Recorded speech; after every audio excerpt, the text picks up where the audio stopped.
पहला, गोवंश की कुर्बानी करना गैर कानूनी है, इसलिए गोवंश की कुर्बानी ना करें। दूसरा, सभी शहर की आवाम को अपील किया जाता है कि वो अपनी गलियों में, अपने दरवाजों के सामने या अपने घरों के आंगन में कुर्बानी न करें। जानवरों को कुर्बानी के लिए बुलाए जाने वाले मौलानों को भी इस बात पर ध्यान देना चाहिए। नहीं, अपना ऑफिसर उठाइए, हाथ मत लगाइए, नहीं हाथ मिला रहे हैं, हाथ मत लगाइए, नहीं हाथ नहीं लगाइए, हाथ नहीं लगाइए, अभी लगाया आपने, अभी लगाया आपने, अभी लगाया आपने। ये जिनके जन्म दाखिले नहीं हैं वो भी स्कूल में एडमिशन लेना चाहते हैं तो कोई भी मालेगांव की स्कूल उनको जन्म दाखिले की बुनियाद पर एडमिशन के लिए नहीं बोल सकती। और अगर किसी स्कूल ने बच्चों के एडमिशन में जन्म दाखिला नहीं होने की बुनियाद पर एडमिशन नहीं लिया तो उन स्कूलों पर कार्रवाई की जाएंगी। तो इंशाअल्लाह तबारक व ताला आज से लेकर ईद तक जितने भी लोग जिस मर्ज में भी वो एक्सरे करवाएंगे तो वो फ्री किया जाएगा हॉस्पिटल की तरफ से।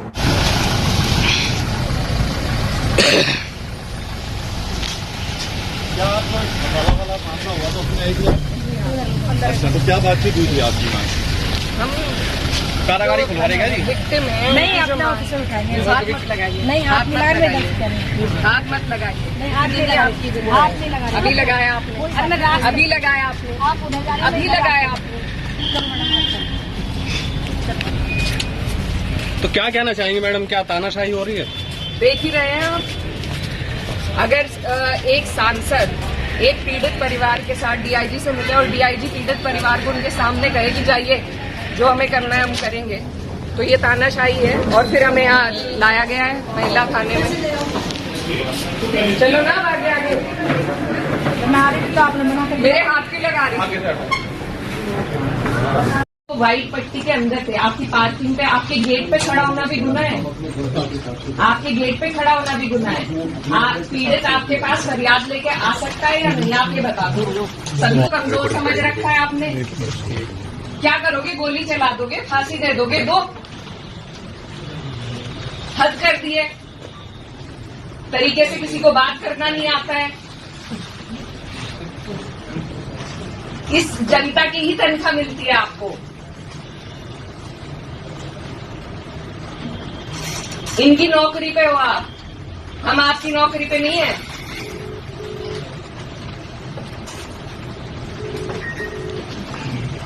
वो जो लापता लोग हैं वो कहाँ हैं, उनकी जानकारी दीजिए हमें। जितने लोग हमारे साथ थे तो उनकी जानकारी दीजिए, नहीं तो मुझे भी अरेस्ट करके ले जाइए। क्या तोड़ना? पीड़ित की मां, पीड़ित का भाई, पीड़ित के और परिजन जो साथ थे, जो पैरोकार थे, उन्हें ये इंसाफ दे रहे हैं आप? पीड़ित क्या मृतक है वो? आप ये सोचिए, आपके परिवार में किसी के साथ ये हो जाए और आप जैसे अधिकारी उन्हें मिल जाए तो कितना अच्छा रहेगा। हमारी तो कामना है कि आपके जैसे अधिकारी आपके काम आए आगे। हम 6 लोगों का रिलीज करवा दो, नहीं तो आप मुझे भी अंदर भेजो, या तो उन्हें छुड़वाइए या हमें अंदर भेजिए। आप अपने डीआईजी सर से बात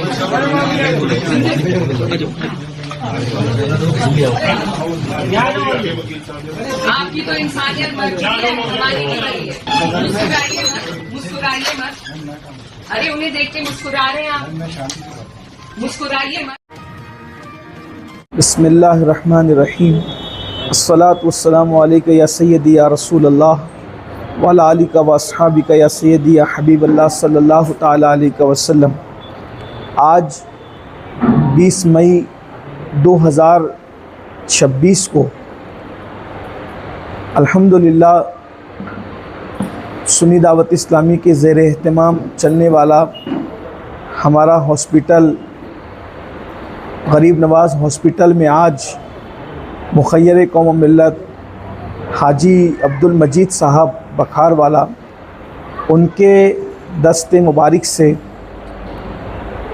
एक्सरे मशीन का इफ्तिताह अभी असर की नमाज के बाद अमल में आया।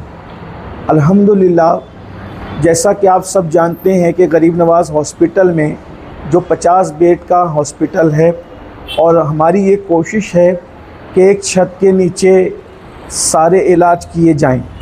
उसमें हम धीरे धीरे आगे बढ़ रहे हैं और आज अल्हम्दुलिल्लाह एक्सरे मशीन का इफ्तिताह अमल में आया। बेफज़ल ही ताला हम गरीब नवाज़ हॉस्पिटल में बहुत कम से कम रेट में जो है वो लोगों का इलाज कर रहे हैं। जैसे कि हमारे यहाँ जो डायलिसिस होता है वो सिर्फ 500 रुपये में होता है। हर अमीर के लिए, गरीब के लिए, कोई भी बंदा हो उसके लिए 500 रुपये में हम डायलिसिस करते हैं। इसी तरह अब जो एक्सरे मशीन की आज ओपनिंग हुई है, तो चूँकि बकरीद का मुबारक महीना करीब है और ये बरकत वाला महीना है, बल्कि ईद, छोटी ईद जो है वो करीब है, तो इंशाअल्लाह तबारक व ताला आज से लेकर ईद तक जितने भी लोग जिस मर्ज़ में भी वो एक्सरे करवाएंगे तो वो फ्री किया जाएगा हॉस्पिटल की तरफ से। और उसके बाद ईद के बाद से फिर जो है वो जो एक्सरे के लिए आएंगे तो शहर भर में जितने चार्जेस एक्सरे के लगते हैं हम उससे आधी कीमत में इंशाअल्लाह ताला जो है वो एक्सरे की खिदमत अंजाम देंगे। इसी तरह जो यहाँ पर गरीब नवाज़ हॉस्पिटल में जो मेडिकल चलता है, तो उस मेडिकल में हम हर बंदे को अच्छी तरीके से दवाखाने के बिल में भी जिसकी जो हैसियत है उसके इस्तिताअत के मुताबिक हम जो वो बिल में भी कमी करते हैं। हमारा मकसद चूँकि ये ट्रस्ट का हॉस्पिटल है और ये सिर्फ खिदमत के लिए बनाया गया है, इसका मकसद तिजारत नहीं बल्कि खिदमत है।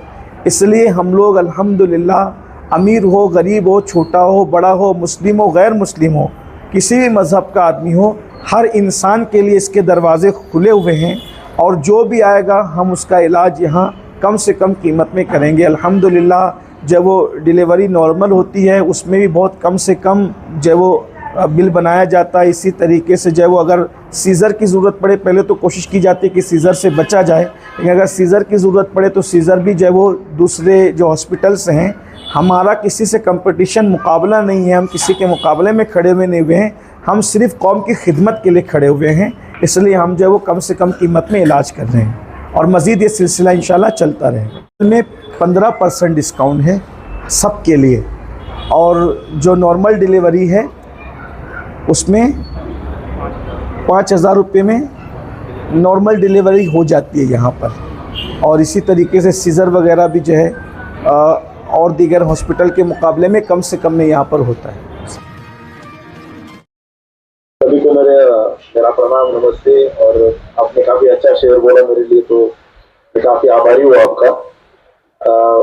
आज की जो मीटिंग हमने रखी है वो फारूक मेंबर, हमारे DSP के सैयद साहब, हमारे मालेगांव शहर पुलिस स्टेशन के इंचार्ज संदीप पाटिल, हमारे DYSP सिद्धार्थ बरवाल साहब, इन्होंने सजेस्ट किया था कि हमने कुरैशी लोग और जो माल काटने वाले लोग हैं उनके साथ भी गुफ्तगू करनी चाहिए, उनके साथ भी बात करनी चाहिए। देखो पुलिस का मेन काम है कि लॉ एंड ऑर्डर बनाए रखना, शांति बनाए रखना, अमन बनाए रखना, क्योंकि जहाँ पे शांति है वहाँ पे विकास हो सकता है, लोगों को एक मौका मिल सकता है कि वो अपनी शिक्षा, अपना व्यापार, अपना जो निजी जिंदगी है वो ठीक से बिता सके। और मालेगांव है तो मालेगांव में बकरीद, मुझे लगता है कि भारत में ऐसा कोई जगह नहीं होगी कि इससे बड़े पैमाने पे बकरीद पे ये त्यौहार मनाया जाता होगा। लेकिन इसमें कुछ चीजें ऐसी है कि अपने हिंदू भाई है, वो धर्म में गोवंश उसको ज्यादा इम्पोर्टेंस दिया जाता है, उसको एक भगवान की तरह पूजा जाता है। लेकिन उसकी जो गैर कानूनी कत्ल मालेगांव में बकरीद के टाइम पे होती है, तो उसके कारण ये लॉ एंड ऑर्डर या अमन शांति बिगड़ने की बहुत ज्यादा शक्यता होती है। इसलिए हमारा एक फोकस रहता है कि जो कानूनी चीजें है उस पर अमल किया जाए और जो लोग कानून तोड़ने वाले हैं उनको सजा दी जाए। देखो मेरा अभी तीसरी बकरीद है मालेगांव में। मैं इसके पहले मालेगांव कैंप का DYSP था। अपने पिछले एडिशनल SP संधू सर जब मालेगांव सिटी के DYSP थे, उसके बाद उनका प्रमोशन हो गया और यहाँ पे वो मालेगांव के एडिशनल SP बन गए। तो उनका 4 महीने, 4.5 महीने चार्ज मेरे पास था। तो पिछली भी बकरीद मुझे मालेगांव में करने को मिली और तब मैं मालेगांव शहर का DYSP था।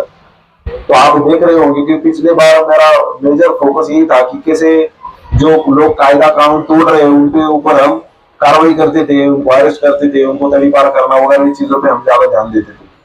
लेकिन इस बार मैंने सोचा कि सिर्फ कायदे पे कानूनी केसेस करना, उनको अरेस्ट करना, ये चीज को पीछे रखिए और थोड़ा मुझे आगे जाना चाहिए और लोगों को भी जुल के उनको समझाना चाहिए कि ये चीजों से क्या असर होता है। तो पहले जो फारूक मेंबर ने भी कहा, अतर असरमी साहब ने कहा, बाकी अपने अफजल मास्टर, उमर मास्टर, इन्होंने भी बोला कि गैर कानूनी चीज करना अपने धर्म में नहीं बताया है। अगर हम धर्म के बेसिस पे कोई त्योहार सेलिब्रेट करते हैं तो धर्म ने हमको जो हिदायतें दी है, जो पैगाम दिया है, उसके ऊपर में हमने चलना चाहिए। तो हम जो कुर्बानी करते हैं, भले वो गैर कानूनी हो या फिर कानूनी हो, तो वो अगर रास्ते पे की, वो अगर घर में की, तो उसका जो ड्रेनेज, उसका जो सीवेज लाइन है, ड्रेनेज लाइन है, तो वो पानी का जो सिस्टम हमारे गाँव को अच्छे से डेवलप नहीं हो पाया। वो सब पानी मौसम नदी में जाता है, फिर हर पूरे पानी में लाल रंग दिखता है खून का, और हर लोग बोलते हैं कि फिर बकरीद के दिन मालेगांव में खून की नदियां बहती। तो इसका ऐसा एक अफवाह बनती है और फिर अपना पूरा समाज उसको चलते बदनाम हो जाता है।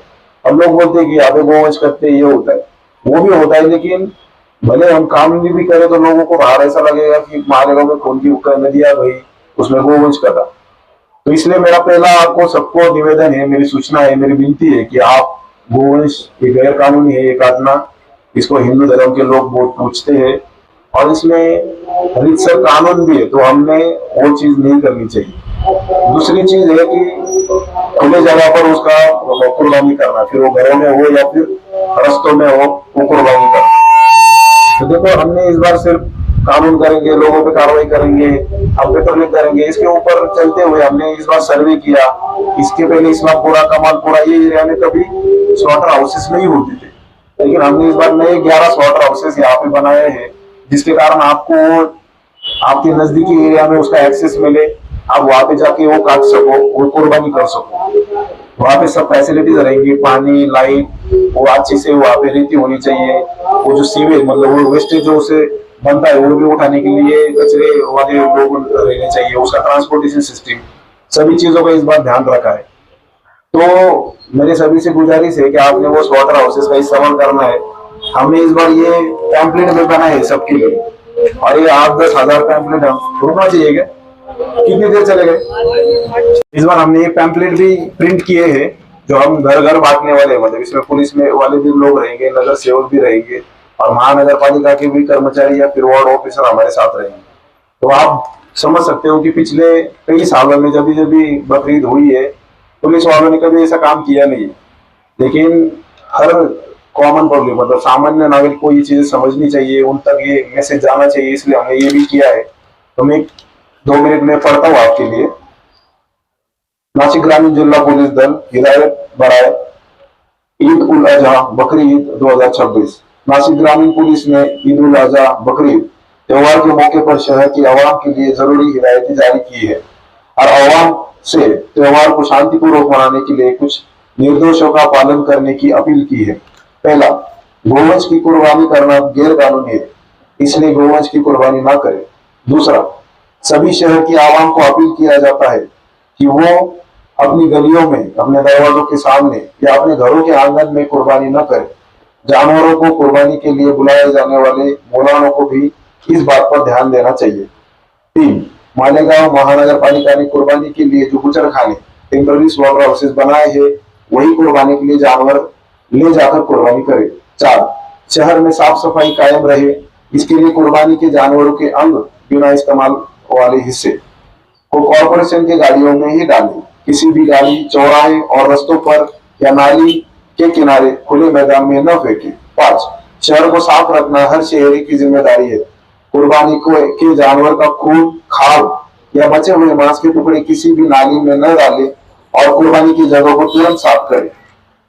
6, कुर्बानी करते हुए जानवरों की वीडियो, फोटो सोशल मीडिया पर वायरल न करें और ना ही सोशल मीडिया के ऊपर फैलाई गई किसी भी अफवाहों पर ध्यान दें। लास्ट, शहर की शांति और सुव्यवस्था बनाए रखते ही त्योहार मनाएं। वैसे पैम्पलेट और बैनर हम घर घर दे रहे हैं। आखिरी 8 दिन है, 28 तारीख को बकरीद होने वाली है, तो इससे मेरी मेरा मानना है कि सब लोग उसमें लोगों तक पहुंच जाएगा मैसेज कि हमको गैर कानूनी नहीं करना है और किस हिसाब से हमको कुर्बानी करनी है।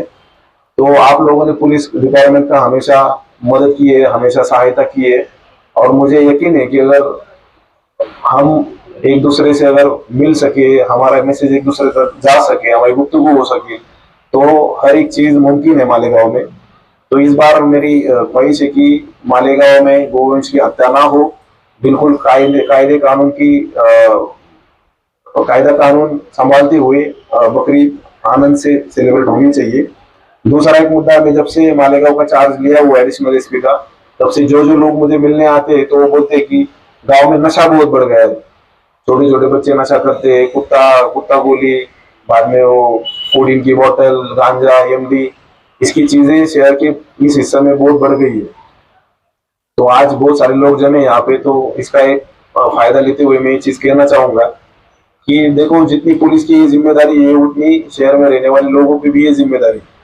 जब बच्चे नशा करते हैं तो सिर्फ इसमें पुलिस डिपार्टमेंट कार्रवाई नहीं कर रहा है या फिर पुलिस डिपार्टमेंट कम पड़ रही है, ऐसा ना होते हुए एक सोशल इश्यू है जिसमें बच्चों की शिक्षा, उनके घर वालों का उन पे कंट्रोल, बच्चों के सपने, उनका एम्प्लॉयमेंट, मतलब जो कारोबार काम उन्होंने करना चाहिए, वो सारी चीजें उसमें आती है, तभी जाके एक प्रॉब्लम बढ़ता है या फिर कम होता है। तो मेरी आप सभी से गुजारिश है कि आपके बच्चों पे, छोटे बच्चों पे ध्यान रखो। मेरे जो इधर भाई है, मेरे जो छोटे भाई बहन यहाँ पे खड़े, तो मैं उनको भी बोलूंगा कि नशा, देखो इस्लाम में नशा करना हराम कहा गया है, और मुझे बहुत आनंद है कि नदी की इस बाजू में हमको बहुत कम दारू की केसेस मिलती है, क्योंकि ये जो हमको मोहम्मद पैगंबर जी ने जो अल्लाह का जो पैगाम दिया है उसमें कहा है कि नशा नहीं करना।